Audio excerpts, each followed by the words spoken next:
Muito boa noite, meus amigos da Execução Fiscal em Curso, em mais esta live no nosso tradicional horário das 19h47.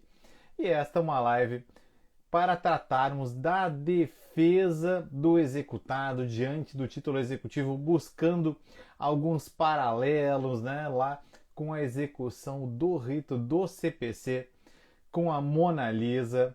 Já entrou aqui. Vou convidá-la para ingressar desde já na nossa live. Solicitação aqui. Vamos lá na entrada. Para tratarmos deste instigante assunto. Foi uma provocação que a Mona Lisa me fez sem querer. Eu vou explicar. Boa noite! Boa noite, E doutor! aí? Aqui é Thiago, aqui eu não atendo por doutor, sabia? Aqui não é excelência! Vem, Aqui excelência! nem pela ordem! Não, não, aqui é um ambiente informal, tudo para que a gente consiga compartilhar conhecimentos, tentar ser útil, para os nossos amigos e seguidores aí das redes sociais, esse ambiente tão bacana para a gente difundir conhecimentos. Eu sempre digo, Mona Lisa, que na verdade a gente compartilha, mas a gente multiplica conhecimentos, Seja lá diante do nosso seguidor, nosso telespectador, enfim, quem acompanha aqui os nossos conteúdos, e também para a gente enriquecer o nosso ferramental, Porque dando aula, estudando, compartilhando, a gente também aprende demais. E isso é uma atividade muito gostosa. Eu estava falando uma inconfidência aqui com o pessoal, não sei se tu já chegou a ouvir. Aqui eu estava falando uma inconfidência porque eu me senti provocado, assim, instigado por um conteúdo teu sobre o título executivo. E dali que surgiu a ideia de te convidar para essa nossa atividade, para buscarmos algumas semelhanças aqui, alguns pontos de contato entre os nossos dois universos, Que sempre tem alguma interconexão. Eu venho fazendo uma série de lives com autoridades em assuntos que têm alguma correlação com o meu universo particular da execução fiscal, da cobrança tributária. E quando tu falou de título executivo, defesa, buscar os defeitos acho que era da cédula de crédito bancário, alguma coisa assim, eu digo, opa, tá aqui, acendeu uma luzinha. Eu acho que tem um assunto interessante para a gente tratar. Mas eu já falei demais e quero te desejar uma boa noite, te agradecer mais uma vez por ter aceito o convite a participar dessa nossa rodada de conversas. Então, muito obrigado por estar aqui com a gente. Te agradeço demais, Mona Lisa. Eu que agradeço o convite, fiquei muito honrada, porque eu sou uma defensora do direito bancário, eu sou uma defensora de algumas teses, e é muito bom a gente conhecer o outro lado, a outra visão, principalmente do magistrado como advogado. Eu vejo que quando a gente olha com os mesmos olhos, que é a justiça, temos algo em comum, Você analisa o Claro. caso para trazer a justiça, e nós também, advogados, trabalhamos em busca da justiça. E esse olhar para a CCB é uma matéria que eu me entrego totalmente a ela através de uma técnica que eu chamo de cálculo pericial, que é provando esse título líquido certo e exigível que tem na teoria da cédula de crédito bancário, Sim. Antes de ser advogada, eu trabalhava em bancos, então eu trabalhei em Ah, duas instituições bancárias. olha que conhecimento precioso, hein? Então eu conheço o outro lado da moeda. Então eu vim como Claro. funcionária de banco, cursei faculdade de direito e hoje eu sou advogada contra banco. Porque Olha quando eu só. trabalhava no banco, eu cumpria com as exigências do banco, com Sim, a formalidade do banco. Só que claro. depois que eu aprendi o direito bancário, depois que eu fui entender sobre as cláusulas, que eu comecei a entender que os contratos, na teoria, eles são incríveis, mas na prática, eles não são cumpridos conforme está lá entre as cláusulas. E a CCB é uma delas, Porque o Olha que banco. interessante essa fala aí. Que interessante. Olha, desculpa te interromper, Mona Lisa, eu sou meio falante, meio tagarela, tu me corta também. Eu estava aqui olhando e, na verdade, a gente, na verdade, tem muitos pontos em comum, Porque o direito bancário, ele é um nicho muito específico do direito privado, né? E também está ali entre o direito empresarial e o direito civil, ele está, né, nesse meio do caminho e um nicho bastante específico, um direito obrigacional muito específico. E o nosso aqui, o direito tributário, que já é, um professor meu do mestrado, ele olhava assim, tributário é um direito civil especializado, é um direito das obrigações especializado. Eu me choquei com aquilo que na verdade é, né? É um direito obrigacional diferente um pouco, mas é um direito obrigacional. E os nossos mundos são nichos muito peculiares dentro de um universo mais amplo, que é o direito, que por sua vez já é um nicho dentro das ciências, né, dos conhecimentos e tudo mais. Então, acho que a gente tem muito, muito em comum assim nesse trabalho. Estou tendo esse conhecimento de causa, assim, da intimidade das instituições, né? E eu também, com quase 20 anos de justiça, exclusivamente em execuções fiscais. Então a gente traz um olhar, meu pai fala, o cachimbo entorta a boca, né? A gente traz aquele olhar, né? Sempre com o olho atento para determinados pontos, assim. E eu acho que a gente tem muito em comum os nossos dois trabalhos aqui nas redes sociais. Mas desculpa te interromper, Mona Lisa. Eu queria te perguntar, então, como é que funciona essa avaliação? Porque eu também tenho as minhas técnicas para avaliar o nosso título executivo por excelência, que na verdade é um só, que é a certidão de dívida ativa, que tem alguns pontos de contato bem interessantes com a cédula de crédito bancário. Mas eu queria te perguntar, como é que funciona, então, assim, se puder dar uma pinceladinha, alguma prática, alguma coisa que possa ser útil aí para o pessoal, como é que Tá. funciona essa análise? O que eu defendo? Conforme você mesmo disse, o direito bancário é um direito obrigacional. Então, desde o primeiro período da faculdade, entendemos que o contrato tem que ser cumprido pelas partes. Na teoria, o banco tem lá as suas cláusulas do contrato, tá? Na prática, acredito que tenha chego muitos processos para você de abusividade. E isso é um grande erro de muitos advogados aplicar a abusividade de uma forma genérica e em massa. Não é a forma que eu adoto, que eu trabalho. Eu vou mais pela parte do direito obrigacional puro, que seria, contrato tem que ser cumprido. O cliente tem que estar adimplente, tem que cumprir com a parte dele do contrato, e na maioria das vezes ele é a parte mais fraca, só que ninguém tem um olhar para o banco. Será que o banco está cumprindo com o contrato ou não? Porque na maioria das vezes o banco é uma busca e apreensão porque o cliente está inadimplente. E como muitos advogados não tiveram direito bancário na faculdade, é uma área inexplorada, porém é um Verdade. ramo muito lucrativo e específico, porque acaba que os bancos são muito fortes diante da falta de capacitação de muitos advogados. Então, o que eu defendo? O contrato, ele faz leis entre as partes. O direito bancário é um direito obrigacional. Se o banco fala que no contrato tá uma taxa de juros de 2%, na teoria, está lá nas cláusulas, na prática, isso tem que estar 2%. Só que Claro. raríssimos os profissionais que pegam um contrato ali na prática e elaboram um parecer, um cálculo pericial para verificar se o banco realmente está cumprindo com aquela taxa pactuada.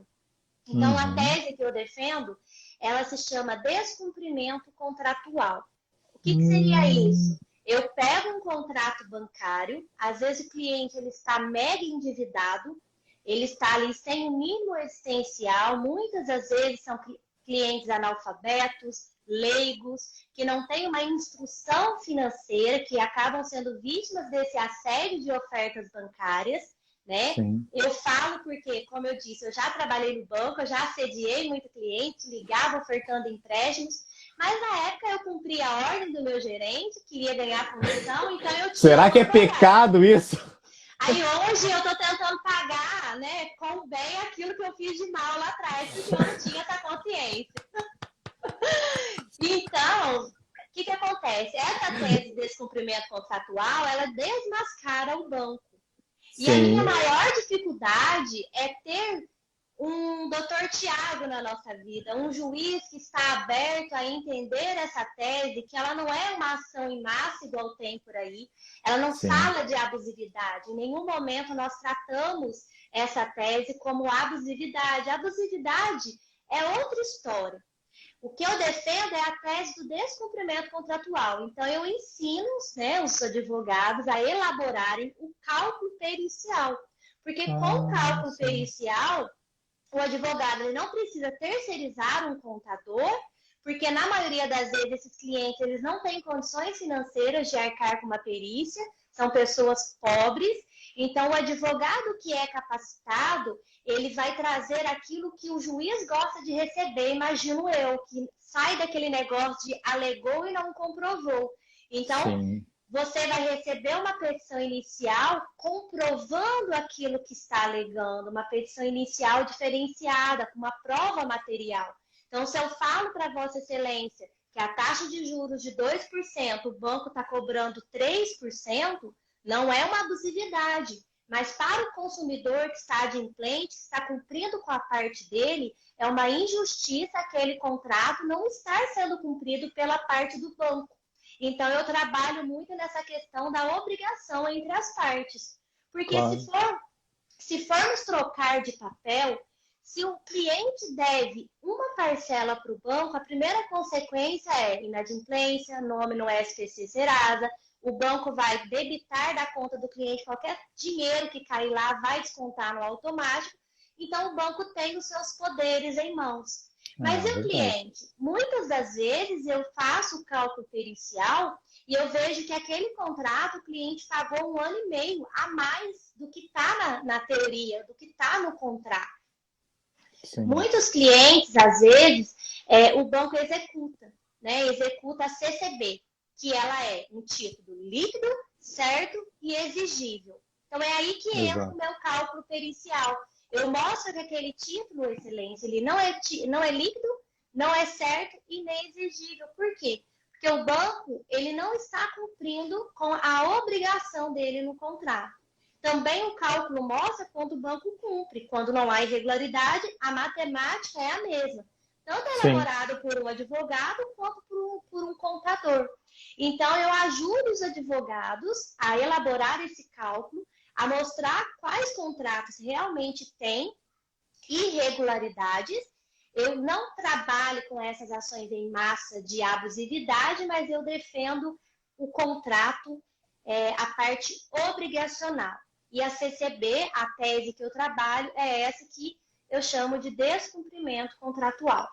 Faz muito sentido essa visão para você? Faz total sentido por alguns pontos de vista, porque na justiça a gente enfrentou e continua enfrentando, em uma certa medida, já diminuiu, mas ainda tem, que é aquela massificação, mas uma mecanização da prestação jurisdicional, que é aquela impressão de CDAs não, petições iniciais, do Cachimbo me torta a boca mesmo, já falei CDA em lugar de petição inicial. Né? Impressão de iniciais, olha, quase mais uma vez, de iniciais padronizadas, né?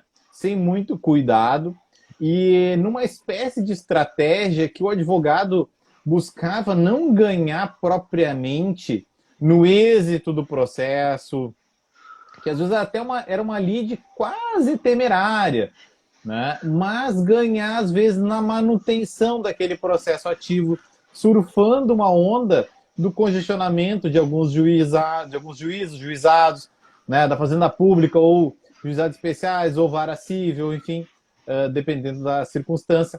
Então, aquela manutenção de um processo ativo, entre aspas, questionando uma determinada obrigação, gerava, dependendo das circunstâncias contratuais do advogado, do escritório, do sindicato com o assistido, o representado, o cliente, um honorário de manutenção. E eu vi isso acontecer. Olha, uma parte pagava, vamos dizer assim, R$8, que pode ser ínfimo pela manutenção de um determinado processo ativo, mas o advogado ele tinha milhares de processos daqueles, né? E só pela manutenção, vencer o processo mais um mês, gerava honorários muito mais interessantes. Então, isso é uma coisa que chateia assim, o judiciário, porque é feito às vezes quase de bobo, né? Se utilizando de uma forma abusiva daquele congestionamento, o que não é muito legal, né? Mas a gente percebe, assim, nessa tua abordagem, uma coisa muito interessante que eu também prego, que é a da jogar na bola, jogar dentro das quatro linhas, como o Dário falando bastante, né, nos últimos tempos. Mas eu digo o seguinte, é jogar com regulamento embaixo do braço. Jogar com regulamento embaixo do braço significa, olha, vamos observar em primeiro lugar os precedentes vinculantes do Supremo e do STJ, especialmente o STJ, que é o maior emissor aí de praticamente regras, especialmente na execução fiscal e no direito tributário hoje, interpretações que são vinculantes, que os tribunais não podem desatender. Então, temos que observar isso. São regras muito bem postas e claras, na medida do possível claras. Claro, no cotidiano a gente tem algumas dúvidas, né? Porque as regras elas são abstratas, né? Essas normas, né? Essas teses fixadas, a gente encontra algumas. Ah, mas e se acontecer isso? Se acontecer aquilo? E agora tem essa onda do distinguishing, porque precisamos diferenciar o caso prático do precedente vinculante ou tentar entender no vinculante uma orientação que melhor se ajustaria a uma complexidade prática e fática que não está lá prevista. Ah, mas e se acontecer isso? E se acontecer aquilo? Bom, não está previsto no recurso repetitivo, mas a ideia do repetitivo é nesse sentido, então a gente vai adotar mais ou menos isso. Então, é assim, jogar com o regulamento embaixo do braço, vamos aplicar os repetitivos, vamos aplicar a jurisprudência vinculante do Supremo, vamos observar a orientação que já está, mesmo que não seja cogente, mas que já vem consolidada, vem construída, porque é tão vasta, é humanamente impossível a gente dominar isso tudo. E muitas vezes manobrar esses conhecimentos diante dessa complexidade fática é muito difícil. A gente tem perplexidades. E o meu trabalho aqui nas redes sociais é justamente tentar facilitar, né, a utilização desses conhecimentos que já estão aí dispersos em alguns pontos. Em alguns pontos eu desenvolvo opiniões próprias, destacando, olha, até aqui foi repetitivo, aqui os tribunais de apelação colocaram, agora os juízes estão decidindo nesse sentido, e nós não temos ainda uma solução homogênea posta, mas, na minha opinião, aí eu coloco assim, um ponto de vista peculiar, né, mas destacando dentro desse universo que eu digo que é o regulamento, o grande regulamento, que é como a gente pode resolver os processos com, digamos assim, soluções testadas e aprovadas que, infelizmente, não são de conhecimento do grande público, né? Eu não entendo nada de direito bancário, fora, assim, essas linhas introdutórias. E muitas vezes a pessoa não se interessa por advogar nesse assunto, ou não se interessa lá pelo tributário, não se interessa pela execução fiscal, por achar aquilo muito difícil, por achar um pouco hermético, assim como me parece o direito bancário um tanto hermético, e eu olho para esse mundo, né, do meu lado do muro aqui, né? Olha, parece a utilização apenas de teses repetitivas, né, pasteurizadas, sem descer nas minúcias, né, dos casos concretos. E por isso que é a beleza desse trabalho de difundir, né, compartilhar esses conhecimentos que verdadeiramente auxiliem na construção de soluções, seja na avaliação de um contrato, seja na avaliação de um processo específico, como é o meu universo aqui da execução fiscal, ou num crédito tributário, né, que também está por subjacente à execução. Então eu me identifico muito quando tu dizes, olha, eu não vou trabalhar aqui abusividade dessa forma genérica, mas eu vou trabalhar com as regras do jogo aqui, com as normas do direito obrigacional, que, afinal de contas, o contrato é uma das principais fontes de obrigação. Numa das terras, a lei e o contrato, né, no tempo dos romanos. Agora a gente já tem outras fontes, mas seguramente o contrato é uma das principais. E daí, observar o contrato é observar as regras do jogo e observar assim como eu propugno dentro dessa minha atividade de lecionar, comunicar, não sei bem como se categoriza isso, né? Mas é uma atividade para a gente compartilhar conhecimentos que são tão importantes. E eu vejo no meu cotidiano, e para encerrar o meu ponto de vista, o que me parece assim? Me dói, eu fico condoído de ver que às vezes faltou um pouquinho, sabe? Faltou aqueles 10% que fazem a diferença. Olha, qual é a prova certa a adotar aqui? Qual é a estratégia correta? Né? Qual é a tese? Qual é o pedido? Às vezes são erros bobos, assim, bobos mesmo, que jogam para baixo uma causa que, ou um pedido, um determinado encaminhamento que eu achava, olha, isso aqui tem tudo para dar certo. E eu, poxa, mas aqui faltou justamente o documento que eu queria olhar. Aí aqui faltou, pô, pena que ele não pediu esse assunto. Poxa, por que ele não desenvolveu um pouco mais esse argumento aqui, explicando os fatos, né? Que me interessaria muito conhecer. Olha, talvez ali fosse uma vertente de possibilidades. E a gente, como julgador, vê isso acontecer, né?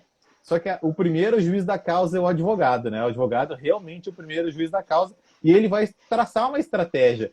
Olha, oxalá que seja sempre a melhor e mais produtiva dentro daquele menu que ele tem à disposição, mas me parece que muitas vezes faltou assim, esses 10% que podem fazer a total diferença, e aí para finalizar, a total diferença não só para a parte, mas também para a prestação da justiça. Olha, o que a gente está aqui, minha filha me pergunta, o que tu faz, pai? Olha, eu resolvo problemas.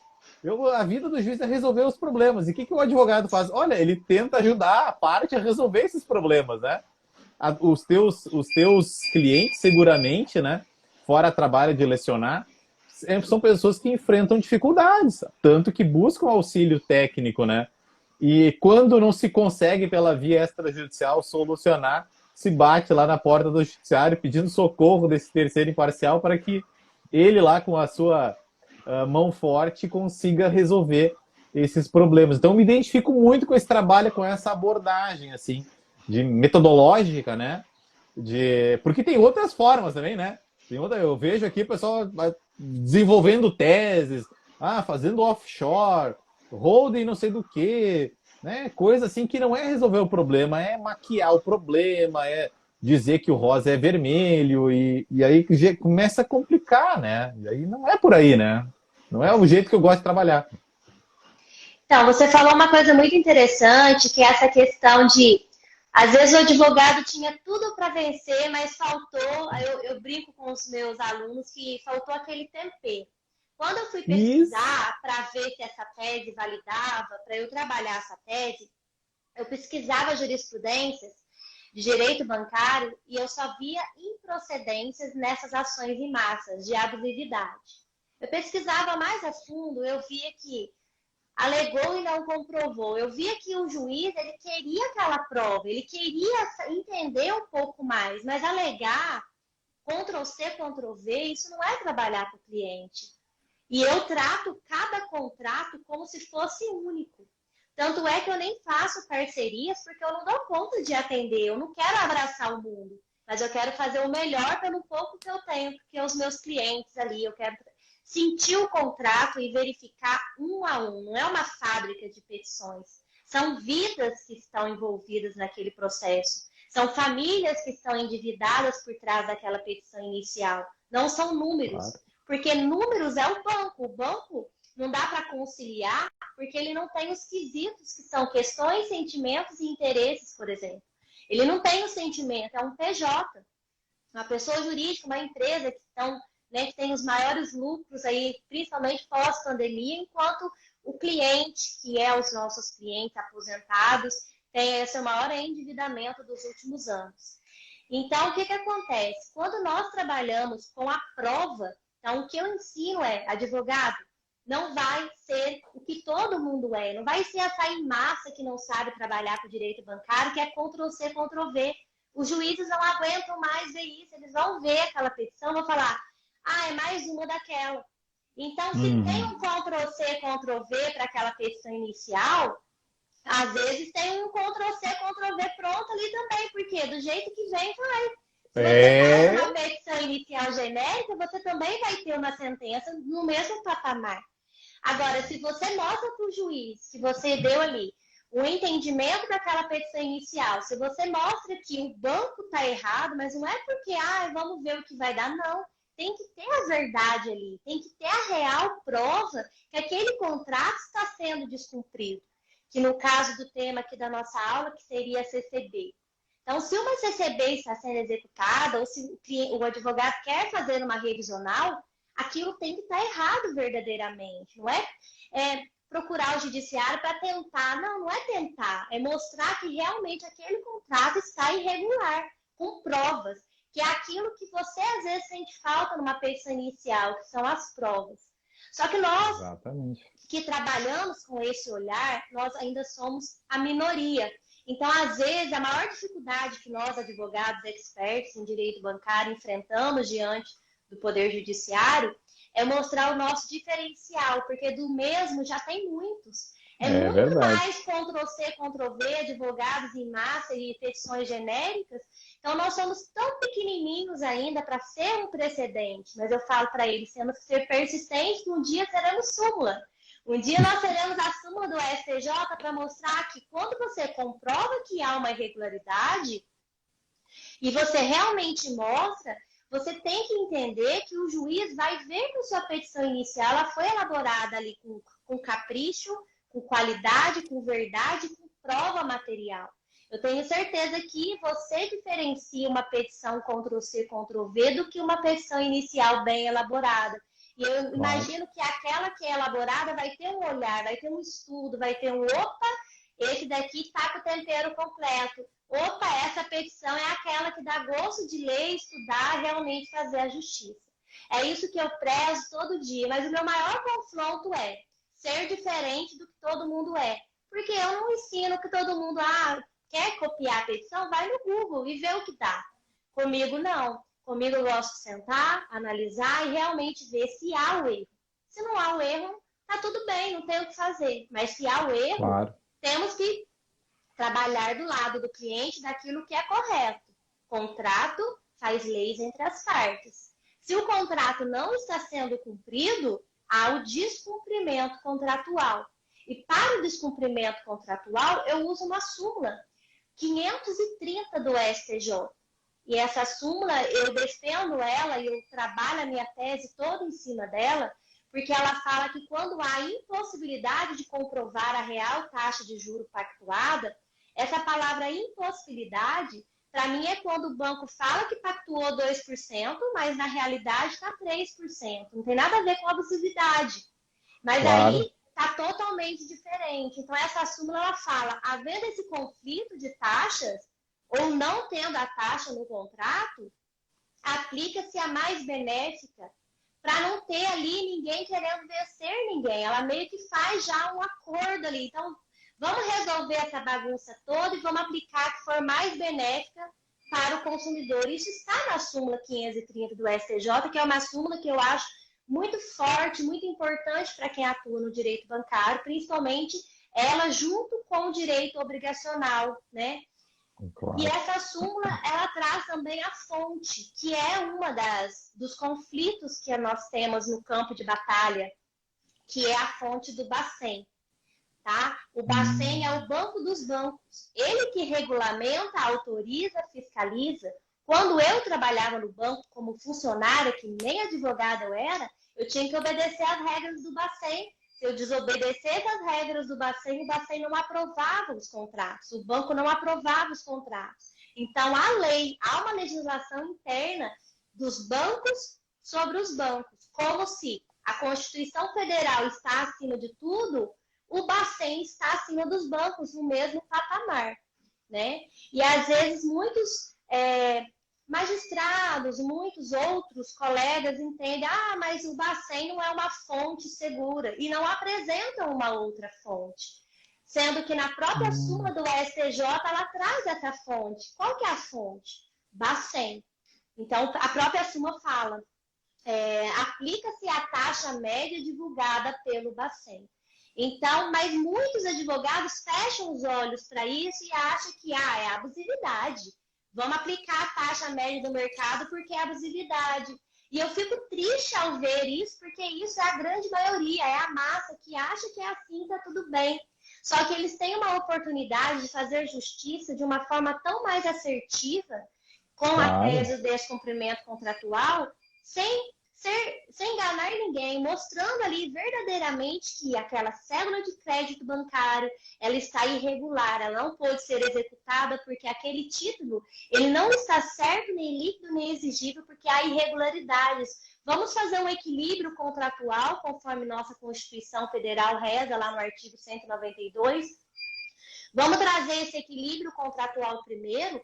Aí depois, se o cliente ficar inadimplente, é outra história, o banco pode executar à vontade. Mas enquanto o banco estiver errado, a gente precisa também mostrar que o contrato não é só para o cliente cumprir, não. E muitas das vezes esses contratos são contratos de adesão, né? Então quase que o banco ele é tão fortalecido que as pessoas correm dele. Então nós temos que ter força para enfrentar, para a gente poder ajudar as famílias endividadas, sem dar prejuízo para o banco, pelo contrário, com o equilíbrio contratual, com a taxa média, se ele cumprisse com o contrato, beleza, não tinha nem ação para entrar, porque está tudo certo, direito obrigacional ali, seguindo a risca. Mas quando ele descumpre, ele não pode levar vantagem em cima do cliente, porque às vezes, para aquele cliente, conforme você mesmo citou, R$ 8 de uma manutenção de conta, de uma manutenção de processo, faz falta de uma família endividada. É a mesma coisa eu falo. Às vezes, um cliente tem 4 seguros de vida, tem 5 contratos que está cobrando totalmente diferente do que está nas cláusulas do contrato, e para aquela família? O impacto que esse desequilíbrio contratual causa na família por conta de um descumprimento contratual é muito grande. Então, a gente precisa trazer esse olhar para essa petição, mostrar que essa petição inicial, ela é diferenciada. E, às vezes, a gente tem um conflito, porque quando a gente distribui uma ação, o primeiro impacto dá a entender assim, mas é mais uma ação em massa, é mais um Ctrl-C, Ctrl-V, e não é. Então, o nosso maior impacto é mostrar que as nossas petições, a nossa forma de trabalhar, é uma forma diferenciada. Ela é gourmet, ela é algo diferente, não é aquilo que parece ser, né? Então, às vezes, esse é o nosso maior conflito. E o cálculo pericial, ele é elaborado, né, fundamentado, que eu fundamento ele através da súmula 530 do STJ, trabalha até de descumprimento contratual por conta dos direitos de obrigação da parte contratual. Às vezes até o banco contesta, né, que o contrato tem que ser cumprido, mas ele nem contesta o cálculo pericial, porque se ele contestar o cálculo, eu ainda aplico o artigo 341 do CPC, que aquilo que não for contestado presume-se ser verdadeiro, porque se o cálculo mostra que 2 mais 2 são 4, e o banco fala que no contrato 2 mais 2 ele está cobrando 8, e se ele não contesta o nosso cálculo, ele pode contratar o perito dele, o contador dele, e mostrar com uma outra prova material para fazer a conta, provar que o 2 mais 2 não é 4. E na prática, ele não faz isso, ele não comprova. Por quê? Porque se ele mostrar que o nosso cálculo ele está correto, ou que o dele deu uma pequena diferença que seja, ele vai mostrar que ele está errado. E aí, o banco tem como argumento os precedentes em massa, que é: não há abusividade, sendo que o objeto da ação sequer fala de abusividade, né? Então, assim, eu acho defesa genérica, né? Defesa genérica, para uma petição gourmet, uma petição inicial elaborada, né? Às vezes a gente fica... Nossa, eu fico revoltada quando, às vezes, vem uma petição genérica, às vezes falando de coisas que não tem um sentido com a petição inicial. E eu fico ofendida, porque eu faço a petição inicial com tanto capricho, para o meu tempo para elaborar o cálculo, porque eu mesma elaboro o cálculo. Outro ponto que eu acho importante, o próprio advogado elaborar o cálculo, porque às vezes ele recebe esse cálculo de um terceiro que ele contratou e ele não entende o fundamento, ele não sabe interpretar. Aí às vezes ele tem o cálculo sim, mas a petição inicial fala de outra coisa que não tem nada a ver com aquilo que está no cálculo. Acaba que o próprio juiz não consegue entender. Às vezes ele teria tudo para vencer, mas ele não soube fundamentar, né? Olha, e mais um outro ponto que me encanta nessa tua apresentação, que os meus alunos falam o seguinte, que para eles, tendo conhecimento, assim, mais intimidade e estarem realmente munidos desses elementos aí, desses conhecimentos que fazem a diferença na condução dos processos. Chega o cliente para eles, o cliente mostra o problema e ele já tem a segurança. Olha, dá para fazer isso, dá para fazer aquilo outro, é uma outra possibilidade. Agora, essa outra coisa, você falou, isso não dá. Isso aí não dá. Nós temos essa alternativa que é mais viável, temos uma outra que eventualmente seja viável, né? A depender da prova, a depender das circunstâncias e tal, tem que estudar. E essa aqui não dá. E os clientes recebem essa negativa com muito bons olhos, porque, olha, ele realmente sabe do que está acontecendo, né? E não fica naquela aventura, vamos ver, aquela metralhadora, né, de teses e argumentos que muitas vezes, como percebe aí na tua advocacia, dissociados esses argumentos dos fatos, dissociados do contrato, né, que não tem nada a ver, ou essa defesa, né, estapafúrdia, genérica, né, que não diz nada da própria relação contratual ou dos problemas que foram agitados na petição inicial, que foi preparada com esmero, foi realmente preparada e não meramente impressa, né? Ou agora nem se imprime mais, né? Se remete de forma eletrônica. Mas é isso que eu percebo. Quando o advogado tem realmente esses conhecimentos, a intimidade com o assunto, e essa intimidade com essa matéria, na minha ótica, ela tem que ser cada vez mais compartilhada, ela tem que ser difundida, ela tem que ser... Porque ela tem um poder de transformar, né, não só a advocacia, mas transformar, como tu fala, olha, pode transformar a vida de uma família endividada. Eu trabalhei algum tempo substituindo em vara do sistema financeiro da habitação. E tinha todo esse tipo de problema contratual, né?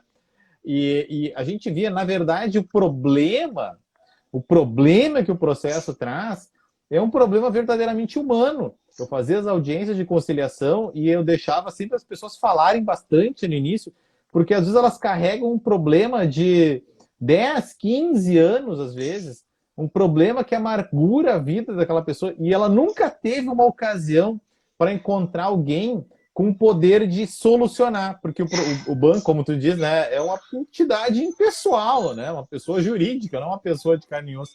E nunca teve uma condição de chegar, tipo, hoje, fui ligar no 0800 do cartão de crédito, eu liguei para tudo que é número, eu nunca cheguei na pessoa para resolver o meu problema.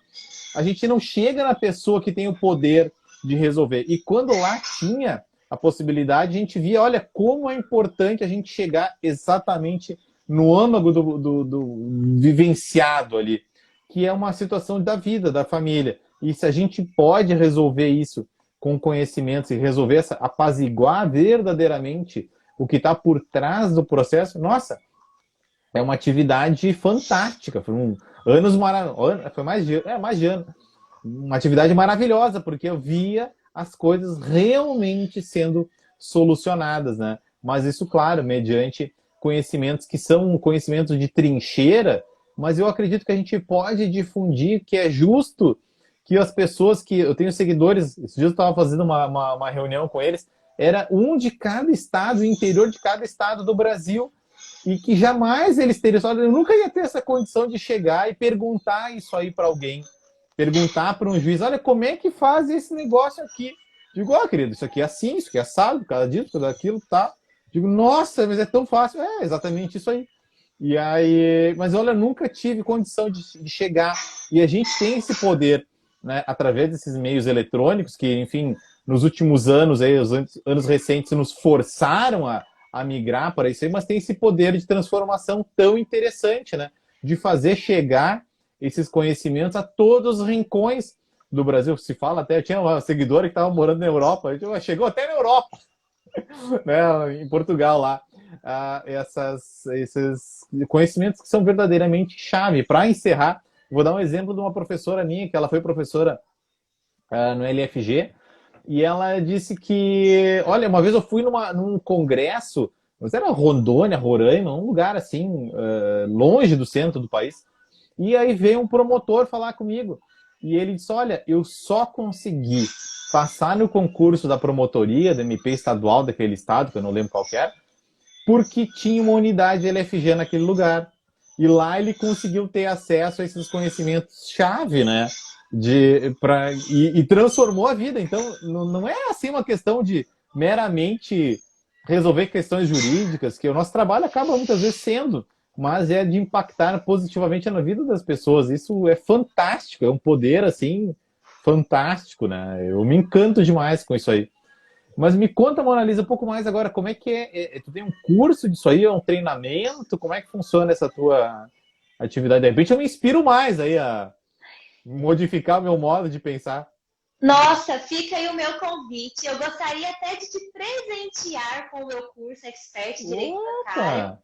para que você Ótimo! consiga aprender o meu cálculo, para que você consiga estudar as minhas teses e para que você consiga Boa! ver o outro lado, ver o quanto justo é, o quanto incrível é quando você mostra, quando você está para o lado mais fraco, que na verdade é o consumidor, mas quando você Claro, mostra que há irregularidade naquele contrato, e não só mostra, você comprova, você consegue claro. demonstrar isso na prática, né? E eu tenho o curso Expert em Direito Bancário, ele tem 200 horas, 21 módulos, e eu ensino tudo que eu aprendi quando eu não era advogada e depois que eu me tornei advogada. É a minha experiência prática de quando eu trabalhava no banco, porque muitos advogados também, eles não conhecem os produtos bancários, eles tratam, às vezes, na petição Claro. inicial, empréstimo. Tá, empréstimo tá, mas qual? Não sabe o que é um refinanciamento, uma portabilidade, uma cessão de crédito, compra de dívida, não sabe diferenciar um cartão de crédito rotativo, um cartão de crédito parcelado, um seguro prestamista. Então, às vezes, a maior falha também está no básico, que é conhecer os É, produtos bancários. Para você poder fazer uma petição inicial de direito bancário, uma revisional, às vezes, de uma portabilidade, você precisa saber o que é o produto bancário, como funciona o sistema. Eu ensino sobre sim. isso, né, no curso. Uma coisa linda que você falou, que me brilha os olhos de ver, é a questão do humanizado. Tem um módulo no meu curso que eu chamo de atendimento humanizado. Eu sou Ai, que legal. contra, eu sou contra o advogado que passa o cliente para ser atendido com o estagiário que vai conhecer o cliente só no dia da audiência de instrução e julgamento. Isso, para mim, eu vejo que é um grande erro. O advogado ele tem que ter um contato com o cliente, seja ele virtual, que nós não temos limites geográficos para atender os nossos clientes, ou seja presencial. Mas tem que ter um contato, o cliente tem que saber quem é o advogado que vai trabalhar para ele, qual é a visão. Isso é bom para mostrar autoridade, para mostrar o domínio que Claro. você tem daquilo. E como advogada, isso também interfere até às vezes na precificação dos seus honorários, porque imagina um cliente contratar um advogado que ele não sabe se domina, não sabe se vai pesquisar a petição no Google, ele não sabe nem se pode confiar. Então, o atendimento humanizado, o primeiro requisito que eu falo para os meus alunos é: deixe o cliente falar no mínimo 20 minutos. Ele precisa Hum, desabafar, porque é como se fosse um iceberg. O que está ali no endividamento é o que você vai trabalhar. Mas o cliente, ele tem algo profundo, que é o que você disse, é coisas que vem trazendo ali, interfere na vida, no emocional. Por que eu falo que é como se fosse um iceberg? Eu venho por uma sede de justiça com o meu curso, porque quando eu trabalhava no banco, o meu pai é agricultor e eu vendi um Pronaf para o meu pai na época. Quase morri de gosto, porque eu estava ajudando uma família humilde, agricultora, ganhei uma baita comissão vendendo aquele Pronaf e eu achei que eu estava ajudando meu pai. Passaram-se alguns anos, teve uma geada muito forte na minha cidade, o café, as florzinhas do café congelou tudo, ele perdeu hum, aquela safra. E o que o meu nossa. pai fez? Sem eu e os meus irmãos saber de nada, o meu pai ele injetou um veneno na veia, ele tentou um suicídio por conta de uma dívida bancária. E eu só fui saber isso quando ele estava na UTI entre a vida e a morte. Quando isso aconteceu Nossa. comigo, é como se eu renascesse, sabe? Eu falei, eu estou aqui no banco achando que eu estou ajudando as famílias quando eu estou emprestando empréstimo. Mal eu sei o que isso pode causar na vida das pessoas. Só que para um advogado dar um Ctrl+C, Ctrl+V é muito fácil, mas ele precisa se colocar no lugar daquele autor, ele precisa saber o que aquela família passa para ele colocar o mesmo comprometimento naquela petição inicial e ser uma petição inicial diferenciada. Foi aí que eu me inscrevi, fiz faculdade de Direito e falei, quando eu pegar minha carteira da OAB, eu vou fazer uma petição iniciada diferenciada, uma petição inicial diferenciada, e eu vou enfrentar aonde for para eu poder mostrar que o contrato tem que ser cumprido. Tinha muitas cláusulas naquele contrato que não foram cumpridas, e como o banco era a parte mais forte, ele penhorou, né, os bens lá dos fiadores daquele contrato, e bastava um cálculo pericial para nada disso acontecer.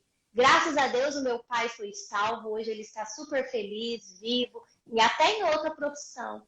Mas quantas outras famílias perdem, né, o seu mínimo existencial, às vezes passam por coisas piores, Deus ajude que não, mas passam problemas psicológicos, noites sem dormir, porque não tem um advogado de qualidade para defender, para ajudar eles do outro lado. Foi aí que surgiu, então, a minha sede, a minha vontade de transformar e ajudar outras pessoas. Não fazer parceria e ganhar junto com o advogado, não. Eu valorizo o meu trabalho, eu ensino tudo que eu aprendi quando eu trabalhava no banco, tudo que eu luto com teses fora, né, hoje como advogada, mostrando o outro lado da moeda dentro do meu curso. Então, com isso, o que eu coloco dentro do meu curso são essas questões, é a prática, o campo de batalha, é a realidade, mostrar para o advogado não ser um Ctrl-C, Ctrl-V. Às vezes a gente tem um confronto porque nós somos vistos como Ctrl-C, Ctrl-V. Às vezes o olhar que tem para nós é, mas o direito bancário é ações predatórias. Mas o direito bancário é ações em massas. O nosso direito bancário, o direito bancário de um expert que realmente trabalha com valores e propósito, não é um Ctrl-C, Ctrl-V. Então foi aí que surgiu, aí veio a pandemia. Começou a demorar as audiências, o fórum meio que ficou ali, né, decreto que fecha, decreto que abre, aquele negócio todo. Aí surgiu a oportunidade de eu lançar o curso Expert Direito Bancário e conseguir levar esse conhecimento para advogados com o propósito desse advogado dar o melhor dele e ajudar famílias endividadas. É uma forma que eu tenho de, como se fosse compensar aquilo que foi feito lá atrás, quando eu, de forma ingênua, achava que eu estava ajudando, mas realmente eu não ajudava as famílias. Eu ganhava o meu salário, ganhava a comissão e era aquilo ali. Mas ninguém via as regras, ninguém via se o contrato estava ou não sendo cumprido. Só via quando o cliente estava inadimplente, o banco executava e tinha que fazer uma defesa, era penhorado, era daquilo ali para pior na vida do consumidor, do endividado, né? Então, eu tenho o meu curso como um propósito. E é muito difícil, sabe, enfrentar juízes que às vezes não têm essa visão. É muito difícil enfrentar próprios colegas advogados que se fecham para isso e acham que tudo é abusividade, que fazem pesquisas em jurisprudências e falam, o direito bancário é só improcedência. E aí vai ver a petição inicial é genérica, não alegou e não comprovou, o trabalho foi, o resultado foi de acordo com o trabalho. Então, é muito difícil enfrentar, mas eu estou firme e forte para trazer esse diferencial, para mostrar o oceano azul que é o direito bancário, porque realmente, às vezes, ele é explorado por pessoas que não estão com essa capacidade, pessoas que acham que o direito bancário é uma coisa, mas às vezes ele é muito mais assertivo se ele trabalhar de uma forma justa, honesta, para fazer real diferença na vida de uma família, né?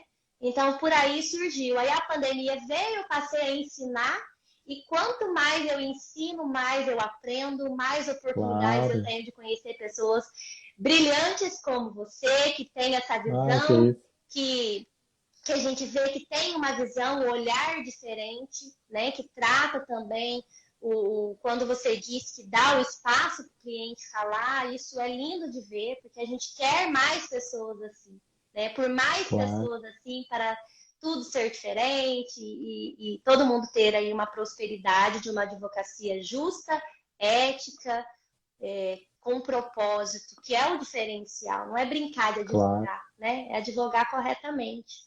Fazer de verdade, né?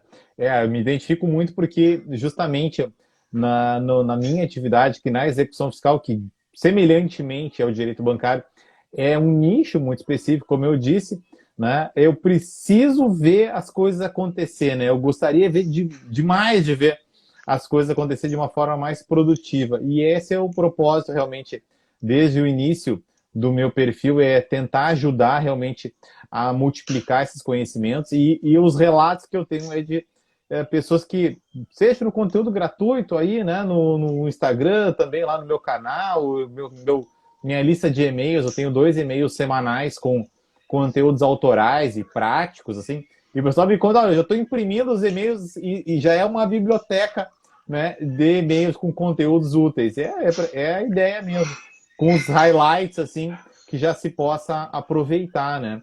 Então, a ideia do meu perfil é realmente essa também, semelhante ao teu, dessa bandeira, né, de oportunizar uma solução mais construtiva, né, de todos esses problemas, com a advocacia que realmente consiga resolver as situações, né, com o melhor efeito possível, né? Não é ensinar tese, para isso existe um outro mercado, né? Não ensino tese. Claro, a minha opinião particular, eu explico, olha, aqui particularmente não tem orientação, eu estou colocando a minha opinião.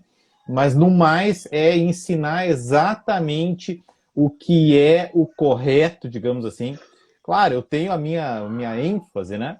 Mas não adianta ficar ensinando tese, vertentes e oscilações jurisprudenciais e achismos e quem sabe vamos tentar dessa forma, né? Que não funciona. No final das contas não funciona. O que a gente precisa é ter resultado. E para ter resultado tem que olhar as regras do jogo. E olhar as regras do jogo são essas aqui, e eu vou ensinar tudo mastigadinho, num passo a passo, segmentado, uma fase depois da outra, né? E é isso que é o bacana, de ver que as pessoas com isso conseguem realmente se movimentar nesse tabuleiro do xadrez aí do direito de uma forma mais eficiente. É um trabalho que encanta, porque não é simplesmente processo, não é, né, um caso ou não, ou outro, né, mas realmente é solucionar a vida, o desespero das pessoas que estão envolvidas ali. E esse é o trabalho bacana aqui, tanto do juiz, que é de resolver os problemas, e aqui. E casualmente, o que eu faço aqui agora, eu estou abrindo umas caixinhas de perguntas, e são centenas de perguntas que eu já tenho arquivadas nos destaques, é exatamente meu dia a dia. Não é nenhuma coisa diferente. As pessoas, olha, pois é, mas e na penhora, o que acontece, quando, não sei o quê. Digo, é exatamente o que eu faço todos os dias, né? Resolvendo esses problemas, então não é nada de diferente, mas ali fica também arquivado. O destaque no Instagram acaba sendo também um repositório de soluções para dúvidas que possam ser frequentes, né? Então é muito legal. Olha, quero te parabenizar por esse trabalho, assim, com propósito, mas não só com propósito, mas ele tem uma inspiração forte, né? Que a gente percebe isso, a tua paixão pelo assunto, e é um trabalho que inspira também. Ele é um trabalho inspirado, né, por uma experiência de vida muito peculiar e particular, né? Não é nada pasteurizada, não é nada padronizada essa tua experiência, mas que inspira também os profissionais. Oxalá que a gente tenha mais pessoas assim com esse sangue nos olhos aí de mudar o nosso panorama, né, impactar de uma forma positiva os nossos que estão no nosso entorno hoje em dia. O Brasil inteiro está no nosso entorno, né, Mona Lisa? Então, quero te parabenizar demais por por essa tua iniciativa, né, que realmente me sintonizo muito com ela. E te agradecer mais uma vez por participar. A gente está chegando no finalzinho aqui do nosso tempo limite. Quero convidar o teu pessoal que está por aqui, né, e para assinar aqui, né, fazer parte do Execução Fiscal em Curso, enfim, acompanhar os meus conteúdos, assinar minha lista de e-mails também, que eu publico semanalmente conteúdos autorais. E daqui a pouco vai sair mais uma edição do meu curso. Também temos uma lista de espera aqui no Insta, né? Também eu tenho destaque com a lista de espera da nova edição do meu curso, que eu chamo de técnicas altamente resolutivas. Técnicas eficientes e altamente resolutivas desses processos aí. Olha, eu fiquei interessado nesse teu conteúdo aí, hein?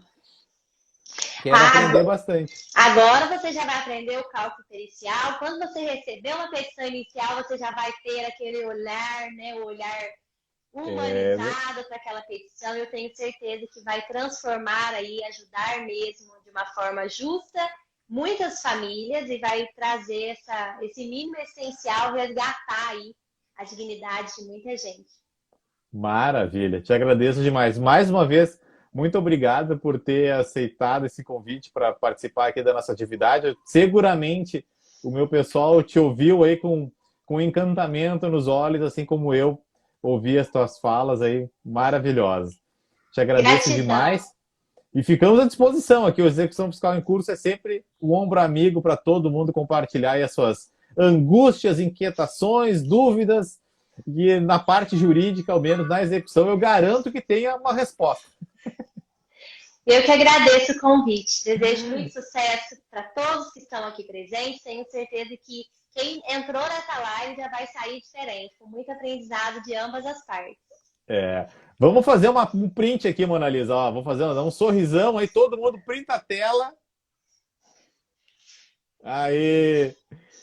Printa a tela, coloca aí nos.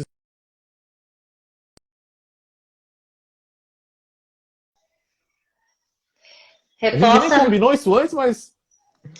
Já deu, já. Reposta lá nos stories e vamos que vamos. Vamos seguindo aí essa onda do bem.